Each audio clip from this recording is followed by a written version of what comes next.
కారుణ్య సమూహపు స్వాధ్యాయానికి చక్కటి స్వాగతం.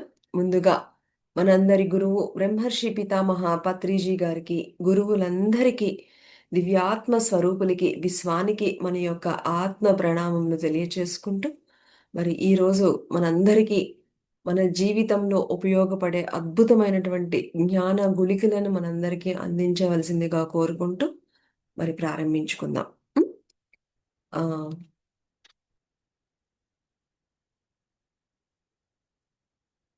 మరి పత్రి సారు చెప్తున్నారు. ఏమని అంటే, ఈ భౌతిక దేహం అనేది ఎంత ఇంపార్టెంట్ అనేది చెప్తున్నారు. ఈ భూమి మీద ఈ యొక్క పాఠాలు, ఈ యొక్క అనుభవాలు ఇవన్నీ నేర్చుకోవడానికి ఒక ఒక శరీరం ఈ భౌతిక శరీరాన్ని మనం కావాలని మరి ఎంచుకుని ఈ భూమి మీదకొచ్చాము అని చెప్తున్నారు. కాబట్టి ఎలాగ ఆ దేహం కూడా మనకి ఆ యొక్క దేహం తయారు చేసుకునేటప్పటికి మనకున్నటువంటి జ్ఞానం ప్రకారము ఆ విధంగా మన యొక్క దేహాన్ని మనము తయారు చేసుకుంటూ వచ్చామన్నమాట. చూసారా? సో, మనకి ఆ దేహము ఉన్నప్పుడు అంటే మనకి ఈ జన్మ తీసుకోకునే ముందు సపోజ్ ఒక ఆహ్, ఒక 100 జన్మలు ఉన్నాయనుకోండి. అప్పుడు జ్ఞానం తక్కువుంటుందనుకోండి. దానికి అనుగుణంగానే మన రూపం ఆ దేహం తీసుకుంటాం. అలా కాకుండా మీరొక 500, 600 జన్మలు తీసుకున్నారనుకోండి. అప్పుడు మీకున్నటువంటి అనుభవాల ప్రకారం మీకు మీ దేహం ఎంత అందంగా, ఎంత ఆరోగ్యంగా, ఎలాగా మీరు కావాలి అనుకుంటే అప్పుడున్నటువంటి జ్ఞానంతో మీరు ఆ విధంగా తయారు చేసుకొని ఈ భూమి మీదకి అలాగా మనమే ఇలా కావాలి, ఇలా అని మనమే డిసైడ్ అయ్యి, మనమే అన్నీ గూడా తీసుకొని మనం ఎంతో ఇష్టంగా ఈ భౌతిక దేహాన్ని మనం తీసుకొనొచ్చాం. కాబట్టి దాన్ని మనము మనమే ఇష్టపడి తీసుకొచ్చాం గాబట్టి ఇక్కడికొచ్చాక చిన్న చిన్న మార్పులు గూడా ఏమన్నా కావాలి అంటే అది గూడా మనము కొంచెం దానికి ట్రైన్ అప్ చేస్తే అది గూడా అలాగే తయారవుతుంది గూడా అని చెప్తున్నారు. మనము దాన్ని చక్కగా దాన్ని అంత ఇష్టంగా తెచ్చుకున్నాం కాబట్టి దాన్ని పాడు చేయకుండా చక్కగా మనము ఒక ఇన్‌స్ట్రుమెంట్‌ని ప్రతిరోజు చక్కగా దాన్ని రోజు వాడుకుంటూ, దాన్ని రోజు నీట్‌గా క్లీన్ చేసుకుంటూ, చక్కగా దాన్ని వినియోగించుకుంటూ, దాంతో ప్రేమగా ఉంటే అది ఎంత బాగా ఉంటుంది. అలాగే మన దేహం కూడా మనకి దానికి ఇష్టమొచ్చినట్టు అవి ఇవి దానికి బాధపడే లోపల ఆ దేహం బాధపడేటువంటి అనారోగ్యానికి సంబంధించినటువంటి ఆహారాలు తీసుకోకుండా, ఏది తీసుకుంటే మరి ఆ దేహం ఆరోగ్యంగా ఉంటుందో, అలాంటివి తీసుకొని మనం చక్కగా ఉంచుకుంటే గనక, అది చక్కగా మనకి ఎన్ని రోజులైనా సరే, ఎన్ని సంవత్సరాలైనా సరే, మరి చక్కగా ఉంటుంది. ఇదే ఆధ్యాత్మిక సత్యం. ఈ ఆధ్యాత్మిక సత్యాలలో ఇది గూడా ఒక అద్భుతమైనది అని చెప్తున్నారు. మనము ఎంత బాగా చూసుకుంటే చూడండి, ఆ దేహం మీద ఆ ప్రేమ ఉన్నవాళ్ళు ఏం చేస్తారు? ఇష్టం వచ్చినట్టు ఏదో ఒకటి తినేయకుండా అంటే ఇదంతా జ్ఞానము, అజ్ఞానానికి సంబంధించిందే మై డియర్ ఫ్రెండ్స్. ఏమీ తెలియని ఒకానొక అప్పుడే వచ్చినటువంటి అనుభవం లేనటువంటి ఆత్మకేముంటుందంటే, ఈ భూమి మీదకొచ్చాము చక్కగా ఖానా, పీనా, సోనా ఇంతకంటే ఇంకేముంటుంది? మంచిగా తినాలా, మంచిగా దొర్లాడాలా, మంచిగా ఉండాలి. ఇంతకంటే ఇంకేం గావాలి? అనుంటుంది కానీ, అయ్యో! ఈ దేహము దీనికి సరిపడంది ఇలా యేసేస్తే అది పాడైపోతుందే. మరి మనం ఇంకా చక్కగా ఎన్నో రోజులు ఎంతో ఆనందంగా ఎన్నో నేర్చుకోవాలి, ఎన్నో అనుభవించాలనుకుంటున్నాం కదా! మరి దానికి మరి శాకాహారమే కావాలి. అలాగే ఇష్టం వచ్చినట్టు తినకూడదు, ఇష్టం వచ్చినట్టు తాగకూడదు, ఇష్టం వచ్చినట్టు దీన్ని నీట్‌గా, శుభ్రంగా, చక్కగా చూసుకోవాలి. మరీ ఎక్కువ దీన్ని ఇబ్బంది పెట్టకూడదు. ఇలాగా తెలుసుకున్నటువంటి ఒకానొక ఆ ఆత్మ ఏం చేస్తుందంటే, దాన్ని చక్కగా టైంకి అన్నీ ఇస్తూ ఉంటుందనమాట.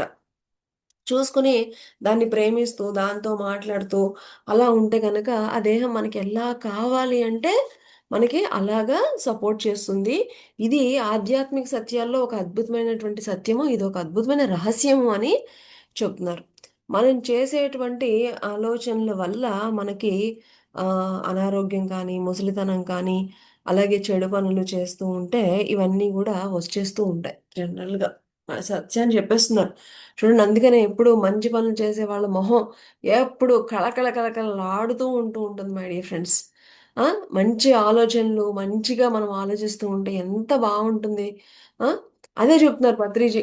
మీరు మంచిగా మీ మీ యొక్క ఆలోచనలు బట్టి మీరేంటి, మీ మొహాన్ని బట్టి మీరెలాంటి ఆలోచనలున్నాయి, మీ మానసిక స్థితి ఏంటి అని చెప్పేయొచ్చు. Face is the index of the mind and words are the index of the soul అని ఎప్పుడు పత్రి సార్ ఈ 2 వాక్యాలు ఎప్పుడు చాలా సార్లు చెప్తూ ఉంటారు. మన మన మనం ఎంత ప్రశాంతంగా ఉంటే గనక అంత చక్కగా ఉన్నాం. ఇప్పుడు చూడండి, ఒక దొంగ పని ఏదైనా చేశారనుకోండి, ఎలా ఉంటుంది దొంగ పని చేస్తే? అమ్మో! ఎవరైనా ఏమైనా చూసేస్తారా? అదనా ఇదని చెప్పేసేసి అల్లకల్లోలంగా ఉంటుంది. ఏదైనా తప్పు పనులు చేసినప్పుడు చూడండి ఎంత, ఏదైనా మనం గూడా చూడండి ఎప్పుడన్నా పొరపాటున ఏదైనా ఒక దురాలోచన వచ్చిందంటే మన మొహంలో ఆ కవళికలు బట్టి మనం ఏంటనేది చెప్పేస్తూ ఉంటారు. పోలీసులు కూడా చూడండి. ఎలా చెప్తారు? అదంతా మన మీద కనిపిస్తూ ఉంటుంది.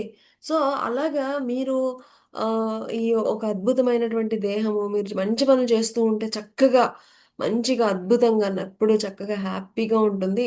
మీరు గనక మరి చెడు ఆలోచనలు, చెడు పనులు, చెడు మాటలు మాట్లాడుతూ ఉంటే అది అలాగా వృద్ధాప్యంలోకి వెళ్ళిపోతూ అనారోగ్యానికి భారీ పడుతూ ఇలాగా ఇవన్నీ ఉంటాయి. కాబట్టి ఫస్ట్ మన ఆలోచనలు ఎలా ఉన్నాయి అనేది ఎప్పుడు చెక్ చేసుకుంటూ ఉండాలి అని చెప్తున్నారు. ఎప్పుడు కూడా మంచి మాటలు మాట్లాడుతూ ఉండాలి. ఎప్పుడు కూడా మంచి పనులు చేస్తూ ఉండాలి. ఆ! అని మరి మన పత్రిజీ చెప్తున్నారు. సో, ఇలాగా ఎవరైతే గనక చక్కగా మంచి ఆలోచనలు, మంచి మాటలు, మంచి పనులు ఎవరైతే చేస్తారో వాళ్ళ యొక్క దేహము వజ్రకాయంలాగా ఉంటుంది అని చెప్తున్నారు. సో, మనం ఆరోగ్యంగా ఉండాలి అంటే ఫస్ట్ మనము ఏం చేసుకోవాలి? మనల్ని మనం శుద్ధి చేసుకోవాలి. ఎందుకంటే మనము అనేక జన్మలలో అనేక పరిస్థితుల ద్వారా ఎన్నో ఎన్నో సుకర్మలు, ఎన్నో కుకర్మలు చేస్తూ వాటిని మోసుకొస్తూ ఉంటూ ఉంటాం. ఎప్పుడైతే ఈ యొక్క జ్ఞానం వచ్చిందో అట్‌లీస్ట్ వెంటనే మనము ప్యూర్‌గా ఉండడానికి, పరిశుద్ధంగా ఉండడానికి, ఎప్పుడు మంచి పనులు, మంచి మాటలు, మంచి ఆలోచనలు ఉండడానికి మనం ఎప్పుడూ కూడా మనల్ని మనం ఎరుకతో ఉంచుకోవాలి అని అలా చేస్తే గనక మీ దేహము వజ్రకాయంలాగా ఉంటుంది అని చెప్తున్నారు. ఈ శరీరము 1000 సంవత్సరాలు బేషుగ్గా ఉంటుంది.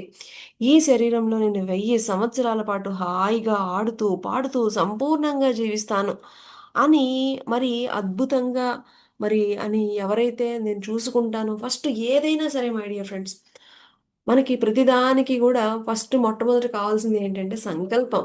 అంతే గదా! సంకల్పమే గదా! ఇప్పుడు మార్నింగు మేడము టిఫిన్ చేయాలి అనుకోండి. ఫస్ట్ ఏం జేస్తారు?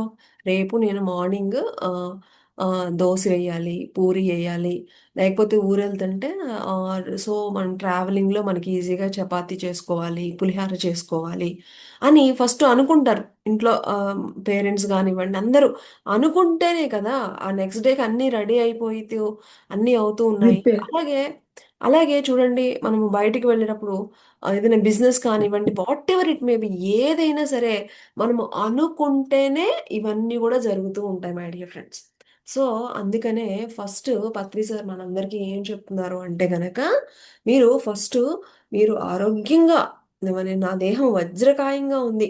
నేను చాలా చక్కగా ఉంటున్నాను. చాలా హ్యాపీగా ఉంటున్నాను. చాలా ఆనందంగా ఉంటున్నాను అని ఫస్ట్ మనము ఏమనుకోవాలి? మనము సంకల్పం తీసుకోవాలి. నేను ఆరోగ్యంగా ఉంటాను, ఆనందంగా ఉంటాను, అద్భుతంగా ఉంటానని ఫస్ట్ మనము సంకల్పాలు తీసుకోవాలి అని పత్రి సారు చెప్తున్నారు. అప్పుడు ఆటోమేటిక్‌గా మీ దేహం ఆరోగ్యంగా ఉండడానికి, ఆనందంగా ఉండడానికి ఎలాంటి పరిస్థితులు మీకు కావాలో అవన్నీ కూడా ఈ యూనివర్స్ ఏం చేస్తుందంటే అలాంటి వాటికి మనల్ని కనెక్ట్ చేస్తూ ఉంటుందనమాట. హ్మ్. కాబట్టి ఎప్పుడు అనుకోవాలి. మనకి మనమే రాజులము. నా శరీరానికి నేనే రాజు. నా జీవితానికి నేనే సృష్టికర్త. నా జీవితం నా ఇష్టం అని ఈ యొక్క సత్యాలని మనం అన్నీ గూడా విప్లవాత్మకంగా మనల్ని ఎప్పటికప్పుడు మనకి ఎవ్వరు చెప్పరు మనకి. మనకి మనమే ప్రేరేపించుకుంటూ ఉండాలి. మన ఆలోచనలు సాఫ్ట్‌వేర్ అయితే, మన యొక్క దేహము ఎలా అంటే హార్డ్‌వేర్. చూసారా ఎంత చక్కగా చెప్తున్నారో. ఇప్పుడు చూడండి మీరు ఎప్పుడైనా ఒక షాప్‌కెళ్లారనుకోండి. సపోజ్ ఒక విజేత స్టోర్‌కో లేకపోతే ఎక్కడికన్నా ఎళ్లారనుకోండి. అందరం సరుకులు తెచ్చేసుకుంటూ ఉంటాం గదా! వేసినప్పుడు ఆ సరుకులు ఎంటర్ చేసేటప్పుడు ఈ సరుకులు అయితే గనక ఇంత అమౌంట్. ఈ సరుకులు అయితే గనక 10 అయితే గనక 10 బాటిల్స్, ఈచ్ బాటిల్ ఇంత అనేది ఆళ్ళు జస్ట్ ఇలా ఎంటర్ చేయగానే మీకు అలా బిల్ వచ్చేస్తుంది కదా! సో, ఆ బిల్లు రావాలి అంటే గనక దాని వెనకాల వాళ్ళు ఆ సాఫ్ట్‌వేర్ వాళ్ళు ఒక ప్రోగ్రామింగ్ అనేది చేస్తూ ఉంటారు. ఓకే. ఆ ప్రోగ్రామింగ్ ఆల్రెడీ వాళ్ళు వెనకాల అంటే మనకి మనకి వాళ్ళు ఆ ప్రోగ్రామ్ చేసింది మనకు కనిపిస్తుందా అంటే కనిపించదది. వాళ్ళు సాఫ్ట్‌వేర్ వాళ్ళంతా డిజైన్ చేసి పెట్టేస్తూ ఉంటారనమాట. ఇప్పుడు పత్రి సార్ మనకి ఇదే చెప్తున్నారు. సో, మీరు ఈ యొక్క ఆలోచనలు ఎలాంటివట సాఫ్ట్‌వేర్ లాంటివి. అవి మన కంటికి కనిపించవు. కానీ అవే మనల్ని మనం ఇలా ఆలోచిస్తే ఇలా అవుతుంది. ఇలా ఆలోచిస్తే ఇలా అవుతుంది. అని అదంతా గూడా సాఫ్ట్‌వేర్ ప్రోగ్రామింగ్ అంతా ఏంటట? మన యొక్క ఆలోచనలు. అవి కంటికి కనిపించవు. కానీ వెనకాల అవి చేయాల్సిన పనులన్నీ గూడా చేసేస్తూ ఉంటాయి. ఓకే. ఈ దేహం ఏంటి? ఒక హార్డ్‌వేరు. దేహాన్ని ఒక హార్డ్‌వేరు అని చెప్తున్నారు. అంటే ఏంటి మనకి కంటికి అది కనిపిస్తూ ఈ ఈ ఇవి అన్నీ గూడా ఇప్పుడు సిస్టమ్ ఉందనుకోండి, ఒక కంప్యూటర్ ఉందనుకోండి మీరు స్టోర్‌కెళ్ళినప్పుడు, ఆ కంప్యూటర్ ఏంటి? అది ఒక హార్డ్‌వేర్. ఆ హార్డ్‌వేర్ నడిపించాలి అంటే గనక ఆ హార్డ్‌వేరు ఆ బిల్లులు అవన్నీ రావాలి అంటే గనక ఆ కంప్యూటర్‌లో దాని వెనకాల బ్యాక్ ఎండ్‌లో ఒక సాఫ్ట్‌వేర్ అనేది ఉంటుంది కదా! అలాగే మన జీవితంలో కూడా ఈ దేహమేమో అందరికి చక్కగా అన్నీ కనిపిస్తూ ఉంటుంది. కానీ, ఈ దేహాన్ని నడిపించే ఈ వెనకాల సాఫ్ట్‌వేర్ ఏంటట? మన యొక్క ఆలోచనలు. చూసారా? సో, కాబట్టి మనము ఎలాగా మన దేహాన్ని ఎటు నడిపించుకోవాలా? అటు నడిపించుకోవాలా? ముందుకు నడిపించాలా? లేతే కూలబడిపోవాలా? డిప్రెషన్‌లోకెళ్ళిపోవాలా? లేకపోతే యాక్టివ్‌గా ఉంచుకోవాలా?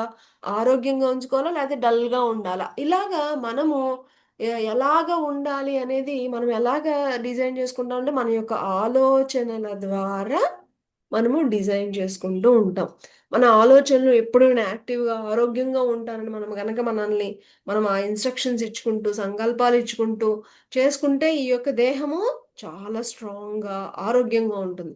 అలా కాదు నాదేమీ లేదు. నా తలరాత ఇది ఇంతే. నేను చెప్తే ఎవరు వినరు. వాళ్ళ మూలానే ఇలా అయిపోయింది. ఇలాంటి ఆలోచనలు అంటే మన యొక్క సాఫ్ట్‌వేర్ సరిగ్గా లేదనమాట. సో, ఇలాంటి సరికానిటువంటి సాఫ్ట్‌వేర్ ఉంటే ఏమవుతుంది? ఈ యొక్క దేహం కూడా అలాగే తయారవుతుంది. మనందరము 'రోబో' సినిమా చూసాం గదా! అందులో రజనీకాంత్ చూసారు గదా! ఆ చిప్ ఉంటది. ఆ చిప్ లో ఇన్‌స్ట్రక్షన్స్ సరిగ్గా రాంగ్ ప్రోగ్రామింగ్ జరిగితే అదేం చేస్తుందంటే మారణాయుధాలు, యుద్ధాలు అన్నిటికి రెడీ చేసేస్తుంది. దాని లోపల ఆ రోబోలో పెట్టేటువంటి చిప్పు చక్కగా ప్రేమపూర్వకమైనవి, ఇంటెలిజెన్స్‌తో అందరికి మానవాళికి ఉపయోగపడేటువంటి నాలెడ్జ్ గనక ఆ చిప్‌లో గనక మనం డిజైన్ చేస్తే ఆ రోబో ఎలా పనిచేస్తుంది? అందరికి హెల్ప్ చేస్తూ, చక్కగా అందరికి ఎంత బాగా తన యొక్క శక్తిని ఉపయోగించాలో అలాగా చేస్తుంది. అలాగే మన యొక్క దేహము కూడా మనం మంచి మంచి ఆలోచనలు ఇస్తూ ఉంటే, ఇది కూడా అందరికీ ఈ దేహంతో కూడా మనం ఎంతో మందికి సహాయం చేస్తూ, ఎన్నో మంచి పనులు చేస్తూ, లోక కళ్యాణకర కార్యక్రమాల్లో మన వంతు మనం ఎందుకు అసలు ఈ భూమి మీదకొచ్చామో అలాగా మనల్ని డిజైన్ చేసుకుంటూ వెళ్తూ ఉంటుంది. మనం ఆలోచనలు సరిగ్గా లేదు అంటే అంత అధ్వానంగా ఉంటుంది. కాబట్టి మీరేం చేయాలి అని చెప్తున్నారు? మీ యొక్క ఫస్ట్ మీరు ఆనందంగా, ఆరోగ్యంగా ఉండాలి అంటే ఏం సరి చేసుకోవాలి? మన సాఫ్ట్‌వేర్‌ని సరి చేసుకోవాలి. మన సాఫ్ట్‌వేర్ ఏంటి? మన యొక్క ఆలోచనలు. సో, మీ ఆలోచనలు సరిగ్గా ఉన్నాయో లేదో చెక్ చేసుకోండి. మీకు అనారోగ్యంగా ఉన్నారా? మీ సాఫ్ట్‌వేర్ సరిగ్గా లేదు. మీ రిలేషన్స్ బాలేదా? మీ సాఫ్ట్‌వేర్ సరిగ్గా లేదు. ఓకే. మీరు ఫైనాన్షియల్‌గా ఇబ్బంది పడుతున్నారా? మీ సాఫ్ట్‌వేర్ సరిగ్గా లేదు. అంటే ఏంటి? వాటి గురించి ఆలోచించే విధానం సరిగా లేదు. సో, దాన్ని వెంటనే సరిచేసుకోండి. సో, ఈ యొక్క అద్భుతమైనటువంటి ఆధ్యాత్మిక సత్యాలు తెలుసుకోండి ప్రతి ఒక్కరూ. మన జీవితము ఈ విధంగా ఉండడానికి గల కారణము ఏంటి అంటే కేవలము మన యొక్క అజ్ఞానమే. సో, ఈ యొక్క ఆధ్యాత్మిక జ్ఞానంతో మీ యొక్క సాఫ్ట్‌వేర్‌ని, మీ యొక్క ఆలోచనలని మీరు మార్చుకోండి. సో, ఇలాగా మరి ఆహ్, ఈ యొక్క నీ వాస్తవాన్ని నువ్వే సృష్టించుకోగలవు అన్నటువంటి మరి ఈ సిద్ధాంతము ప్రతి ఒక్కళ్ళు కూడా మరి తెలుసుకోవాలి అని మనకి పత్రిజీ మనకి చెప్తున్నారు. చూసారా ఇది ఎంత important point my dear friends. ఎంత ఇంపార్టెంట్ పాయింట్. సో, మనకి ఈరోజు మరొక సీక్రెట్ తెలిసిపోయింది. ఏమిటి అది? ఏంటి మనకి తెలిసిపోయింది? మన మన యొక్క ఆహ్, విధానము, మన యొక్క ఎక్కడ ఏ విధానం బాలేదు, మన యొక్క జీవితంలో ఏమి బాగోలేదు అంటే గనక, దానికి సంబంధించినటువంటి సాఫ్ట్‌వేర్ అంటే ఏంటి? దానికి సంబంధించినటువంటి ఆలోచనలు మనకి సరిగ్గా లేవు. వెంటనే దాన్ని ఏం చేయాలి? సాఫ్ట్‌వేర్ రీప్లేస్ చేసేయాలి. అంటే మంచి ఆలోచనలతో మనము రీప్లేస్ చేసుకోవాలి. అప్పుడు మనల్ని మనము మన సాఫ్ట్‌వేర్ మార్చుకుంటే ఆటోమేటిక్‌గా హార్డ్‌వేర్ ఎంత పనిచేస్తుందో, అలాగా మన యొక్క ఆలోచన విధానము ఎంత బాగా మనం మలుచుకుంటే మన యొక్క జీవితం అంత అద్భుతంగా ఉంటుంది అని మనకి పత్రిజీ చక్కటి ఈ యొక్క మన మనకి మనమే రాజులము. మన వాస్తవాలను మన జీవితానికి మనమే సృష్టికర్తలము అని ఈ చక్కటి ఎగ్జాంపుల్ ద్వారా మరొక్కసారి మరొక కోణంలో మనందరికీ కూడా అందించారు. మరి ఈ జ్ఞానాన్ని అందించిన మనందరి గురువు బ్రహ్మర్షి పితామహ పత్రిజీ గారికి హృదయ లోతుల నుంచి కృతజ్ఞత తెలుపుకుంటూ తిరిగి రేపటి మన స్వాధ్యాయంలో మరొక అద్భుతమైన కాన్సెప్ట్‌తో కలుసుకుందాం. Thank you.